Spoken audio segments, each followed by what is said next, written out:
Di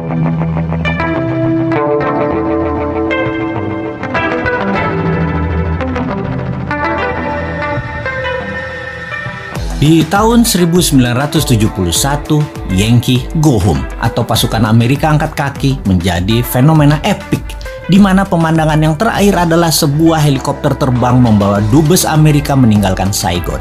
Amerika kalah perang dengan Vietnam. Amerika membela Vietnam Selatan, Vietnam Utara yang komunis menang pada akhirnya. Kemarin kejadian berulang lagi di Afghanistan. Sebuah helikopter terbang di atas American Embassy membawa dubes Amerika keluar Kabul. Yankee Go Home. Taliban yang beraliran khilafah menang. Amerika kalah perang lagi. Setelah sejak tahun 1991 menguasai dalam tanda kutip Afghanistan. Taliban hanya dalam 10 hari pergerakan bisa menaklukkan Kabul. Taliban dengan kekuatan militernya menguasai Afghanistan.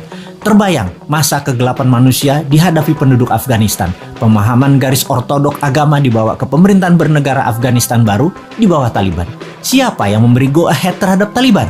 Siapa lagi kalau bukan Putinnya Rusia?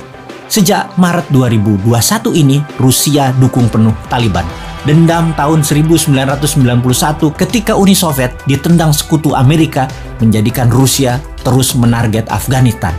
Sama deh ketika Newman nanti jadi, Timor Leste tetap dilirik untuk memberi pelajaran ke Australia dan pastinya memberi pelajaran pada pemimpin bangsa yang bisa dikatakan lemah, tak bervisi dunia sebelum Newman yang melepaskan Timor Timur dan kalah dengan Australia. Juga tidak ada usahanya untuk mendapatkan Timor Timur kembali.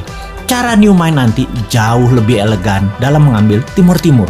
Kita bangun Timor Timur dengan printing money, dengan produksi-produksi Indonesia seperti di kawasan Kek, yang lalu finish produknya kita bangun jalanan, mall, kantor, pusat belanja, jembatan, 1 juta rumah di Timor Timur. Anggap saja Timor Timur itu salah satu Kek atau kawasan ekonomi khusus Indonesia. Pasti panji negara merah putih berdiri lagi di sana. Rusia ambil Crimea, Rusia dukung Taliban, Indonesia ambil balik Timor Leste. Kita tidak pakai alat Tiongkok yang menyedot sumber daya alam Timor Leste. Timor dibangun layaknya provinsi di Indonesia, layaknya kawasan ekonomi khusus di Indonesia.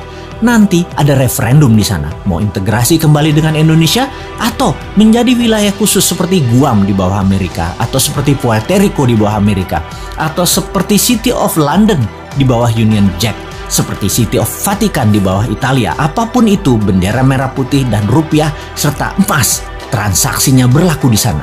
Transaksi emas, ya. Sejak tahun 2025 nanti, ketika genap 1 tahun Newman menjabat, maka emas bisa dipakai sebagai alat tukar resmi. Sekarang belum siap. Anda transaksi nanti tidak perlu lagi pakai rupiah, tukarkan dengan gramasi emas. Ditarget dalam 3 tahun, 70% transaksi di Indonesia pakai emas, karena di 30 kawasan ekonomi khusus, termasuk Timor Leste, emas dipakai sebagai alat transaksi, transfer ke sesama tabungan rekening emas. Dengan demikian, Indonesia negara pertama di dunia yang tidak ada inflasi, tidak ada kejatuhan nilai mata uang, karena emas bukan mata uang, emas alat barter, emas alat tukar. Jadi, waduh, jauh bener ya 2025.